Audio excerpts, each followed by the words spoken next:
When we talk about global health crises, we often jump to thinking about high-tech solutions, maybe new drugs or these huge aid packages. But the sources we're diving into today, they suggest something, well, almost shockingly simple might be the biggest lever in sub-Saharan Africa. It's just the time it takes to walk to get water. That really captures it, yeah.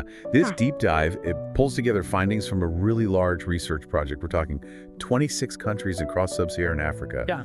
And it uses that demographic and health survey data, the DHS data collected over quite a span, from 1994 to 2009. The whole point was to measure precisely how water access impacts child health. Yeah. And honestly, the results, they could really shift how we think about where to put resources, about infrastructure. Right. So our mission here is to break down those core findings for you.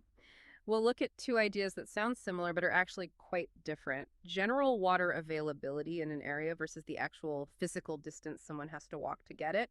And we'll see exactly how these connect to kids getting sick, things like fever, diarrhea, and also to longer-term issues like malnutrition, stunting. We're trying to find what really holds back child health.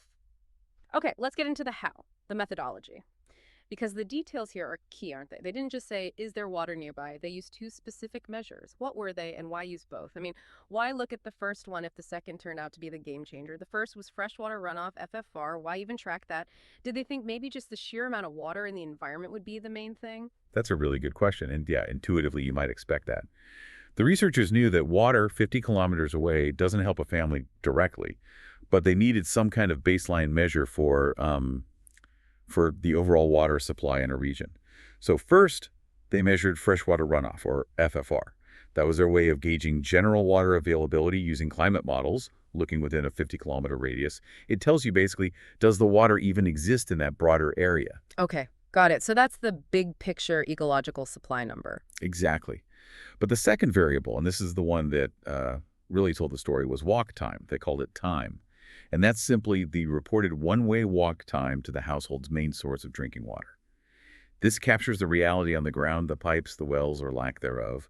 The actual effort involved for, let's be honest, usually the mother or kids fetching that water. And the sources didn't just look at time, they also gathered data on what kinds of water sources people were actually using. That varied a lot too, right? Oh, massively. The data showed about 54% of households used what we call improved sources. So that could be piped water right on their plot, or protected sources like sealed wells or boreholes. But, and this is crucial, a huge chunk, 24% reported using unprotected sources. Think open springs, rivers, surface water. The risk of contamination there is just much higher. And you can't really discuss water without touching on sanitation, can you? They're so linked when it comes to disease. What did the survey show about toilets and facilities? Yeah, the sanitation side really highlights the scale of the challenge. Only 7% of households had a flush toilet. 7%. Now, about 60% use some kind of latrine, which is better than nothing. But a really concerning 19% had no facility at all, no designated place. So you combine that, maybe not enough water being fetched, often from unprotected sources, plus poor sanitation, and it's perfect storm for spreading waterborne diseases. Right. Poor sanitation, sometimes risky water sources, and then layer on top of that this challenge of distance. The walk time data itself, you mentioned Table 1 in the research, showed these incredible differences between countries. Give us a sense of those numbers for the average walk time, that time variable. The range is just staggering is the right word. At the low end, suggesting pretty good access, you had Ghana and Cote d'Ivoire. There, the average one-way walk was only about 5 to 7 minutes. That's incredibly fast. Likely means community standpipes or protected wells are very close by. 5 minutes, wow. That's barely leaving the house. Exactly. Now, compare that to the other end of the spectrum. Countries like Liberia, Mali, Uganda, Zambia. They were all averaging 30 minutes or more, just one way. So think about that. An hour round trip, minimum, just to get basic water. And often, that trip needs to happen multiple times a day. And if you look at the ultimate convenience water right on the plot, so zero walk time, that varied from literally 0% of households in Burkina Faso up to 60% in Swaziland, 0 to 60%. That huge gap says it all. Okay, so this leads us right into the main finding. The big takeaway from all this analysis, remember the two metrics we talked about? The ecological water availability, FFR, and the physical access, the walk time, time. What the study found quite clearly was that the general freshwater availability, that FFR number, it just wasn't significantly linked to any of the child health outcomes they measured. Huh. So even if there was technically plenty of water in the region, ecologically speaking, it didn't really affect the health risks for kids. It wasn't about the water just being there. It was about the actual physical difficulty of getting your hands on it. So what did happen when they zeroed in on that walk time, the time variable? That's where the picture became incredibly clear. Focusing on walk time revealed a really strong, consistent, and negative connection. They actually quantified it. They looked at what happens with just a, quote, modest 15-minute increase in the one-way walk time, just 15 minutes longer. And that relatively small increase was linked to really substantial jumps in acute illnesses and declines in nutritional status. Okay, let's break that down. First, the immediate sickness, acute illness. What did that 15-minute longer walk translate to? It was associated with a 14% relative increase in the prevalence of both diarrhea and fever. Just let that sink in. A slightly harder journey for water means a 14% higher chance of those common, dangerous childhood illnesses. 14%. Wow, that's Yeah. that's not a small number at all for what sounds like a small barrier. I mean, if adding 15 minutes to the walk boosts diarrhea risk by 14%, you can immediately see the pressure that put on local clinics, right? That's more sick kids needing care. Precisely. It has direct implications for health services. And the effect on long-term health, on chronic conditions, was just as striking. When they looked at nutritional indicators, the standard measures, the impact was highly significant there too. That same 15-minute increase in walk time, it was linked to a 9.2% relative reduction in HAZ. That's the height for age Z-score. It's the main way we measure chronic malnutrition or stunting. And did it affect weight as well? Yes, a 6.7% relative reduction in WAZ, which is the weight for age Z-score. That indicates a child is underweight for their age. And crucially, all these effects, the acute sickness, the chronic malnutrition markers, were all statistically significant, robust findings. It paints a really undeniable picture. Infrastructure access is directly tied to how children grow and develop. It makes that whole invisible journey of water suddenly very, very visible in its consequences. It means for a child who might already be vulnerable, just adding 15 minutes to their mom's or siblings' walk each way significantly bumps up their odds of being sick right now and failing to thrive long term. So the obvious question is, why? What's actually happening? What are the mechanics linking that extra distance to worse health? Right. That's the next logical step the researchers explored.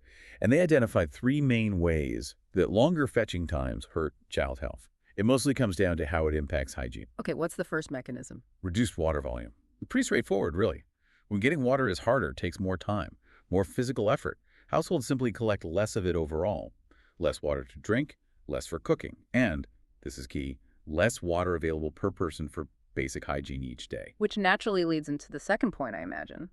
Hygiene practices suffer. Exactly. With less water to go around, essential washing hands, bodies, clothes, cooking utensils, it just doesn't happen as often or as thoroughly. That means more exposure to germs, more disease transmission within the home. The study notes that even if sanitation improves, like building a latrine, the health benefits are limited if there isn't enough water for people to actually wash their hands properly. And the third mechanism sounds maybe a bit more subtle, but just as dangerous: contamination risk during storage. That's right. Because you've collected less water, you need to make it last longer. You store it. And stored water, especially if the containers aren't perfectly clean or sealed, becomes a potential breeding ground for bacteria and other microbes. This contamination during storage can be a major source of diarrheal diseases, even if the water was relatively clean when collected. The research also mentions wider impacts beyond just health. The whole idea of opportunity cost. I mean, 30 minutes each way, maybe multiple trips a day, that's hours gone. If it's usually the mother doing this, that's time she can't spend on earning income, on education, or maybe most critically, time she can't use to seek healthcare for herself or a sick child. It's a huge drain. It really is. It creates this damaging feedback loop. Now, someone might ask, couldn't this just be about poverty? Maybe poorer families have less access to water and worse hygiene overall. But the data suggests the link with walk time is more direct. The implication for policy seems quite clear. It suggests that perhaps the most powerful health intervention isn't only about general poverty programs or even just finding more water sources in the region. It's about targeted investments in infrastructure, things like piped water systems, or even just well-protected, easily accessible shallow wells, things that physically cut down that walk time. The study strongly implies these infrastructure projects are, in effect, direct public health interventions. So, what's the bottom line here for you listening? We've seen today that maybe the most crucial yet often overlooked foundation of public health isn't just whether fresh water exists nearby, but the actual engineering, the infrastructure that closes the gap between that water and the people who need it. That difference between a quick 5-minute walk and a grueling 30-minute trek. It can literally mean the difference between a healthy growing child and one who's constantly battling illness and malnutrition. Absolutely. If there's one thing to take away, it's this. In the specific context of these 26 sub-Saharan African countries over that study period, the distance to the water source, the physical access measured by walk time, was a much stronger predictor of child health outcomes than the overall availability of fresh water in the wider region. Improving infrastructure to shorten that walk, that's a measurable direct boost to health. And the source material puts some stark numbers on this, estimating that hitting global targets for water and sanitation could prevent something like 1.5 million child deaths every single year. So, if cutting down that fetching time, that physical distance, is such a powerful lever, it really poses a tough question for development planning, doesn't it? How should communities or governments or aid organizations weigh their options? Do you prioritize potentially cheaper interventions, like treating water that's already nearby but maybe contaminated? Or do you invest the significant capital needed for infrastructure pipes, wells that brings the water source physically closer to homes? That's something to really think about, the true cost and value of time.